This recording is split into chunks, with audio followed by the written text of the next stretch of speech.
Një operacion është zhvilluar pas hetimeve të përbashkëta me autoritetet austriake, të cilat zbuluan një skem të sofistikuar mashtrimi kompjuterik dhe pastrimi parash, ku sipas prokurorisë janë përdorur struktura të organizuara që funksiononin si kompani legjitime, por që dyshohet se përfituan mbi 50 milion euro nga qytetarët të vendeve të Bashkimit Evropian. Arrestimi i shtetasit me inicialet GP është bërë i mundur nga policia e Vlorës. Kujtojmë se gjykata e Tiranës ka caktuar masën e sigurisë arrest me burg për shtetasin me inicialet GP, bosin e call centerave, që u identifikua në kuadër të një hetimi të përbashkët me autoritetet austriake. Mbi bazën e vendimit është firmosur edhe urdhri i arrestit për këtë shtetas, i cili po hetohet për mashtrim kompjuterik dhe pastrim parash, dhe ai është shpallur në kërkim ndërkombëtar. Ai rezulton të zotëroj 50% të aksioneve të kompanisë Gamma Media Communication, që e themeloi bashkë me ortakun e tij, shtetasi me inicialet JM, më 3 korrik të 2021-shit. Kompania e pezulloi statusin pas më shumë se 8 muaj e gjysmë aktivitet.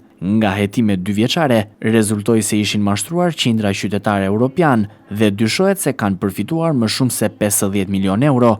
Ndërkaq, krimi ekonomik dhe kibernetik në drejtorinë e përgjithshme të policisë së shtetit goditi një rast të mashtrimit përmes skemave me call center, kësaj here në Shkodër. Burimet bëjnë me dije se për disa javë veprimtaria e palishme është hetuar për ta dokumentuar, ndërsa gjatë operacionit janë arrestuar 5 persona dhe mbi 15 të tjerë, kryesisht punonjës të call centerit, po hetohen në gjendje të lirë. Skema e mashtrimit dyshohet jetë e ngjashme me rastet e tjera, telefonata në drejtim të qytetarëve europian, që u premtojnë fitime kolosale.